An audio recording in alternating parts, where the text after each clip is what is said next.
Learning the pipeline, exporting and converting data.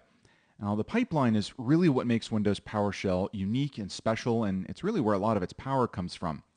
Learning to use it to export and convert data is probably the easiest way to start getting to know the pipeline.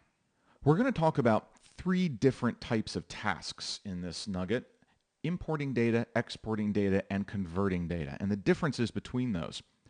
We're also going to talk about three different formats for importing, exporting, and converting: CSV, CLI XML, and HTML. And while all of that's going to be useful to you, the real goal here is to get you to thinking about what's in that PowerShell pipeline. What is in the pipeline at each stage? We're going to start building multi-command pipes, multi-command one-liners, where information is created and passed from command to command to command. And the way to avoid problems and to really make yourself a PowerShell expert is to always be thinking about what's in the pipeline at each stage. These guys are just going to be convenient ways for us to explore that concept. We'll start, as usual, in Windows 7 here using PowerShell version 2. And the techniques and stuff we're going to talk about in this nugget, pretty much you're going to be able to see all of it right here in this version, because these are real fundamentals about how PowerShell works. Now, the first thing I'll like to show you is a little stupid PowerShell trick. Just imagine what that would do for a second. Think about it. It's pretty obvious. And if you said it's going to stop every process on the computer, you're close to right. It probably won't. It will probably stop the PowerShell process before it gets to everything else, and hopefully just kill PowerShell and not blue screen my entire computer. But it could, you never know, and that's certainly the intent, is to stop every computer, or stop every process on the computer. But what's important here is to think about what it's doing. Now, you've got a pipeline. Now, if you think of that as an actual pipe, then it's divided into two segments, and this pipe character divides those segments. So when I run the first command, it's producing data of some kind, and it's putting that data into the pipeline. The pipeline carries that data to the next command, which does whatever it's going to do and produces whatever output it's going to produce, and its output goes into the pipeline. Now at this stage, we're at the end of the pipeline. So there's actually a little secret part of the pipeline here called out default. This is going to take whatever output happens to be in the pipeline at that point, and in this console application, its job is to actually take it from out default. It's hard-coded to go to another command called out host, and that's what actually constructs the display that you see on the screen when you run a command that produces output. So we can kind of see this in action. I'm going to add a switch called what if. This switch should be supported by any command that modifies the system state, and I would definitely regard stopping a process as modifying the system state. And you can tell if a command supports this. It'll be listed in the command's help, but this is just going to keep the command from running, and instead of running, it's going to tell me what it would do. So there you go. It's telling me I would have performed the operation stop process on all of these different processes. And I'm guessing it would have gotten here to PowerShell, killed the shell, and the rest of these probably would not actually have happened. So when you run a normal command, just get process, that same thing happens. We're running get process, we're putting its results into the pipeline, and because there is no other command after this, the output that's in the pipeline goes to out default, goes to out host, and we get a display on the screen.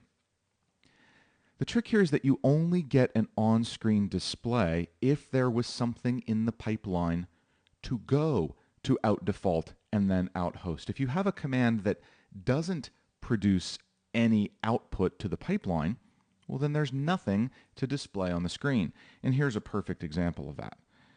Let's just say get process, export CSV, and we'll give it a file name here. Oops, I think we give it a path. Nothing on the screen. Now, what that means is this get process command ran. Okay, so let's draw our pipeline again. Got our pipeline. We've got our pipe character. Get process ran. It put data into the pipeline. That data was sent to export CSV. It produced a CSV file on disk, I assume. We'll check that in a second. But it did not put anything in the pipeline. So there's nothing in the pipeline at this point. That means our little secret out default had nothing to pick up and send on to out host, and so nothing displayed on the screen. Now, if you want to regard that file on disk as output, you can. It's certainly an action that the commandlet completed, but it didn't go into the pipeline. So it's really important to understand as we start building more and more complicated pipelines like this, that the pipeline can contain something different at each stage. And if at any stage the pipeline contains nothing, then there's nothing to go on to the next command. So let's actually check our math here and make sure that we've got a little directory listing. There's our procs.csv. Let's just look at that in Notepad. Hopefully that's roughly what you expected. We've got a CSV file. There's a header row. Killing me, I have columns like name, handles, and so forth. That's the header row.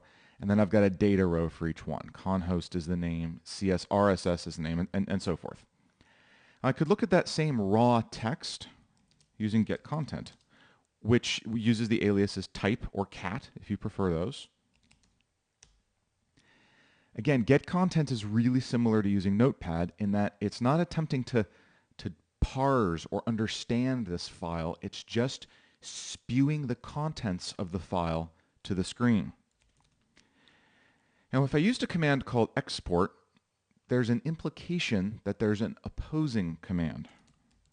And it's good to investigate these things. Whenever you learn a new command, like export CSV, see what else there is that can deal with that same noun, because here's an import CSV. Now, unlike getContent, this is actually reading the file and parsing it, or attempting to understand the file. So instead of just spewing the raw text to the screen, it's actually reconstructed the data. It's taken all the column headers and produced this information, and then it's taken all the values and listed out each process in this long list. I mean, that's certainly useful. There's ways to make this prettier, and we're going to work on those ways. I want to contrast this with a couple other commands that I just showed you, which are convert to and convert from. Let's look and see what that does. Get process, convert to CSV. So it's converting it to CSV, but it's leaving it in the pipeline. So let's draw that out as well now. So here in the pipeline,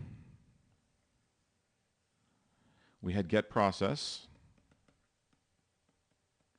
which put some data into the pipeline, and that was separated. And then we had convert to CSV.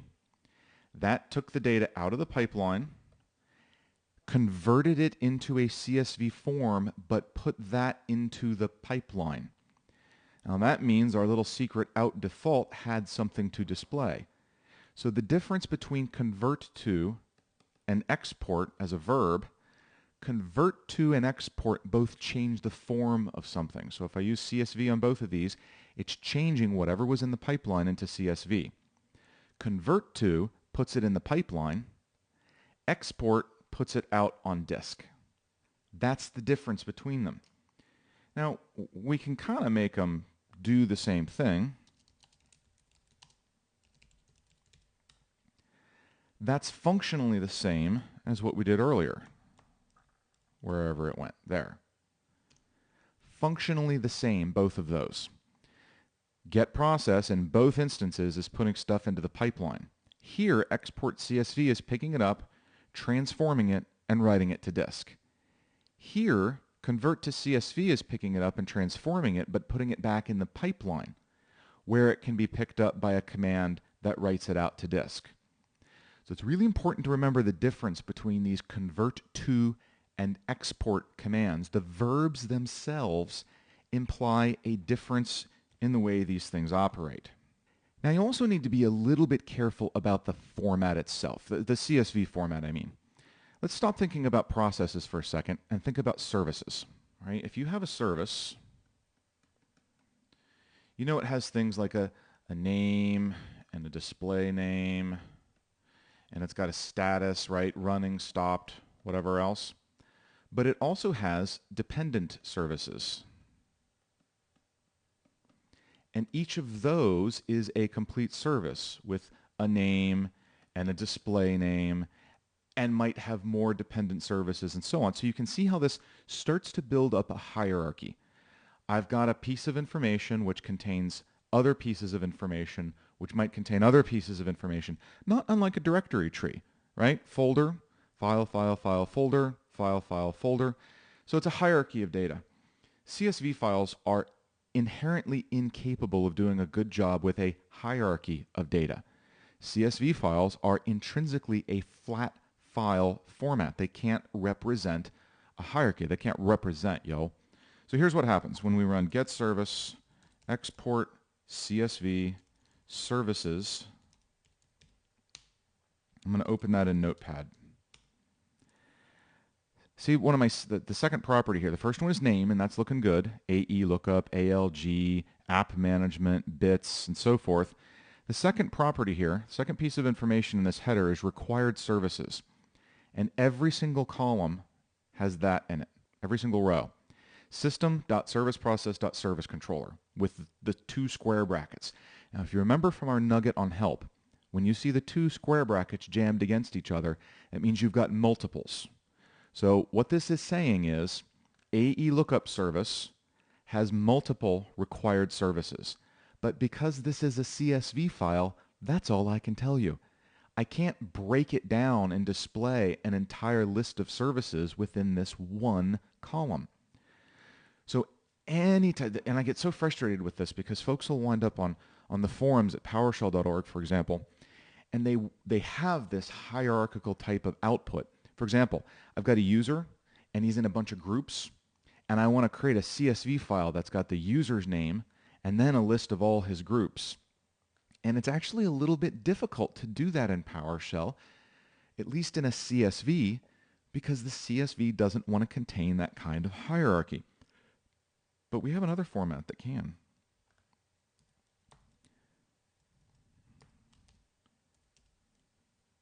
CLI, Command Line Interface XML. This is kind of a private XML format that Windows PowerShell creates for itself and understands. I'll change my file name extension to be something meaningful. Now let's open that up.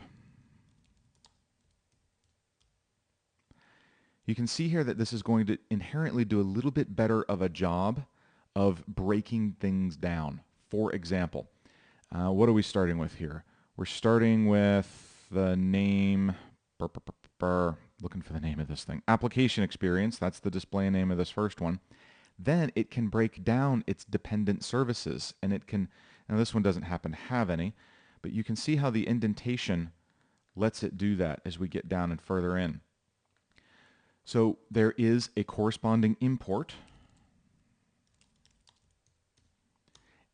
and it's able to actually reconstruct the same type of display that we would get if we ran get service.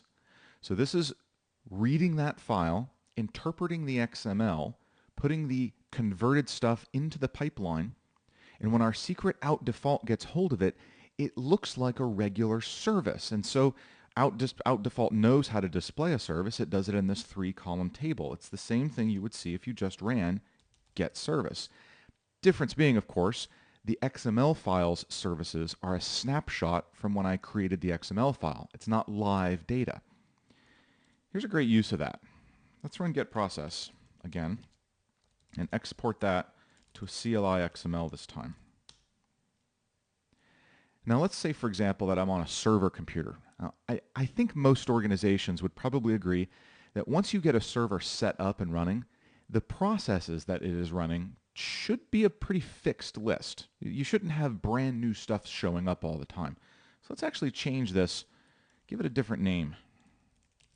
This is my baseline. These are the processes that should be running on this computer. So now if I launch a few extra things,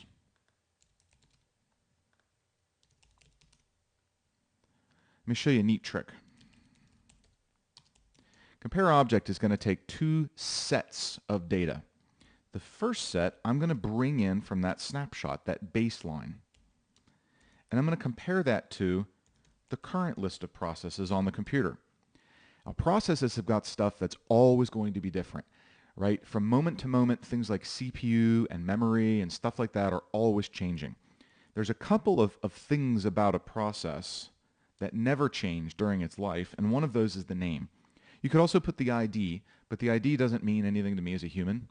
The name is something I can recognize. So I'm just going to have it compare the name between these two sets. Now, pay real close attention here. We're using a parenthetical. So this is going to run first because parentheses mean do this first, and whatever that command produces will be fed there. That parameter is our baseline, our reference. Then this is going to run, and whatever it produces is going to go there. And that's our potential difference set. Then compare object will run using all three, 1, 2, 3, of my parameters, and it's going to compare those two sets and see if any of them have different property names. Whoops, did not mean to do that. I do not want to toggle my display. So let's run it. And you can see that on the side, the difference side, Calc, MS Paint, and Notepad are different. This service host pops up because I think MS Paint actually starts a service of some kind. And so that's probably different there as well. So you get those four differences. All right, now let's go ahead and close these. Don't need all that garbage running. Let's run it again. So now we've got that one service host instance that's different between the two. So that's a neat trick. I've actually got folks who have batch files, scripts, with a couple hundred compare object lines, and each line is comparing something different in the operating system configuration. And they use this as a change management report. Now, they don't look at it on the screen. No, no, no. They take those results and pipe them to convert to HTML. Because they're thinking, hey, I'd like to put this on an intranet web server so folks can look at it. And, well, hey, you asked for HTML, you get it. Remember, the convert to verb means change the form and put it into the pipeline. Now here, because there was nothing left in the pipeline, it was picked up by out default and displayed on the screen. So if I wanted it to go somewhere else, I have to pick that HTML up out of the pipeline, differences. Now I could potentially open that up in Internet Explorer.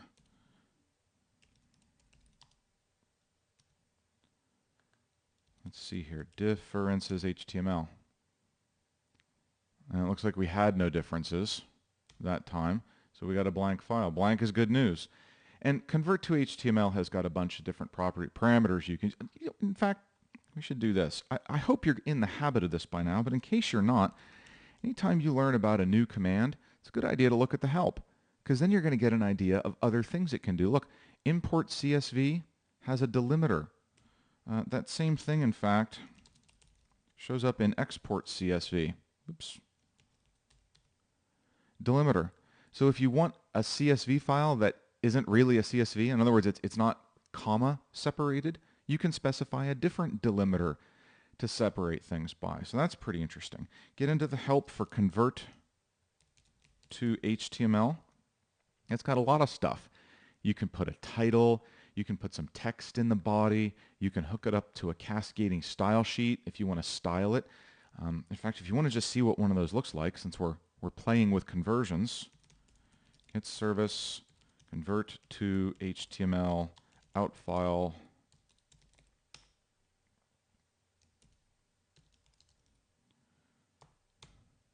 That's what it looks like by default. It's a flat file, so it's a lot like a CSV. You know, it's not displaying a hierarchy. It's doing this stuff when it gets a bunch of things it has to do. But you could attach a style sheet to this and style it up, make it nice and pretty. In fact, on PowerShell.org, there's a free ebook called Creating HTML Reports in PowerShell that kind of walks you through making a really beautiful report with dynamic stuff. And we're going to walk through that entire process in one of the last nuggets in this series. So you're going to really get to play with those HTML reports. I think they're crazy useful. Great way to produce something attractive for management purposes. Now, the last thing I want to make sure you're really, really on board with is this. Let's just get anything. Log name, security, newest 10, export, CSV.